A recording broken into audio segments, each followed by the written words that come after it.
Hello guys, അപ്പോൾ നമ്മൾ കുറേ നാളായി ഒരു വാട്ട ഈറ്റിൻ്റെ ഡേ ചെയ്തത്. അപ്പോൾ നമ്മൾ ഈ പെട്ടിയും പ്രമാണമൊക്കെ ആയിട്ട് കെട്ടി പോകുന്ന ദിവസത്തെ വാട്ട ഈറ്റിൻ്റെ ഡേ അല്ല കാണുന്നത്. നമ്മളിത് പോയി കഴിഞ്ഞിട്ട് പിറ്റേന്ന് നമ്മൾ തമിഴ്നാട്ടിൽ ചെല്ലുന്നുണ്ട് കേട്ടോ. അപ്പോൾ അന്ന് അവിടെ നിന്ന് മുതലുള്ള, അതായത് തമിഴ്നാട്ടിൽ ചെന്ന് കഴിഞ്ഞിട്ടുള്ള വാട്ട ഈറ്റിൻ്റെ ഡേ ആണ് ഞാൻ ഉദ്ദേശിക്കുന്നത് കേട്ടോ. അപ്പോൾ ഞങ്ങൾ അവിടെ ചെന്ന് കഴിഞ്ഞ് ബസ്സിൽ വെച്ച് തന്നെ അവരൊന്ന് നിർത്തി തന്നിട്ടുണ്ടായിരുന്നു ഒരു കടയിൽ. അവിടെ വെച്ച് നമ്മളൊരു ചായ കുടിച്ചു. കൂടെ തന്നെ കല്ലൂനും കാശിക്കും ബ്രെഡും ജാമൂടെ ഞാൻ കരുതിയിട്ടുണ്ടായിരുന്നു, അത് കഴിച്ചു. പിന്നെ നമ്മൾ രാവിലെ ഒരു 8:30-9 മണിയൊക്കെ ആയപ്പോഴാണ് ബ്രേക്ക്ഫാസ്റ്റ് കഴിച്ചത്. ബ്രേക്ക്ഫാസ്റ്റായിട്ട് ചേട്ടൻ മസാല ദോശ, പിന്നെ പിള്ളേർക്ക് 2 പേർക്കും പൂരിയുടെ കൂട്ടത്തിൽ പൂരി മസാല, അത് രണ്ടുമായിരുന്നു വാങ്ങിച്ചിട്ടുണ്ടായിരുന്നത്. പിന്നെ ഞാൻ പൊടി ദോശ, മറ്റേ ദോശപ്പൊടിയൊക്കെ ഇട്ടിട്ട് തമിഴ്നാട്ടിൽ കിട്ടില്ലേ, അത്.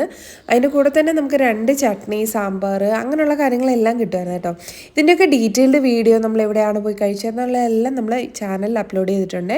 പിന്നെ ഇടനേരത്തേക്ക് നമ്മൾ ഇതുപോലെ കുഞ്ഞു കുഞ്ഞു ബിസ്ക്കറ്റ്, ലേസ്, ഇതൊക്കെ ആ കടയിൽ നിന്ന് തന്നെ വാങ്ങിച്ചിട്ടുണ്ടായിരുന്നു. അതൊക്കെ കഴിച്ചു. പിന്നെ അത് കഴിഞ്ഞപ്പോൾ ഒരു ചിക്കൻ ബിരിയാണി ഊണുമായിരുന്നു ഉച്ചക്കത്തേക്ക് വാങ്ങിച്ചത്. രണ്ടും അത്ര ഓക്കെ അല്ലായിരുന്നു കേട്ടോ. പിന്നെ തമിഴ്നാട്ടിൽ വന്ന ഊണിൻ്റെ കൂടെ കറികൾ മാത്രമേ കിട്ടൂ, കൂട്ടാനൊന്നും കാണില്ലല്ലോ.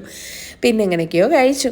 പിന്നെ വൈകുന്നേരം നമ്മൾ ചായ റൂമിൽ തന്നെ ഉണ്ടാക്കി, അതിൻ്റെ കൂട്ടത്തിൽ തന്നെ ബ്രെഡും ജാമും കഴിച്ചിട്ടുണ്ടായിരുന്നു. പിന്നെ വൈകിട്ട് നടക്കാൻ ഇറങ്ങിയപ്പം ഇതുപോലെ മസാല പൂരി വാങ്ങിച്ചു കഴിച്ചു.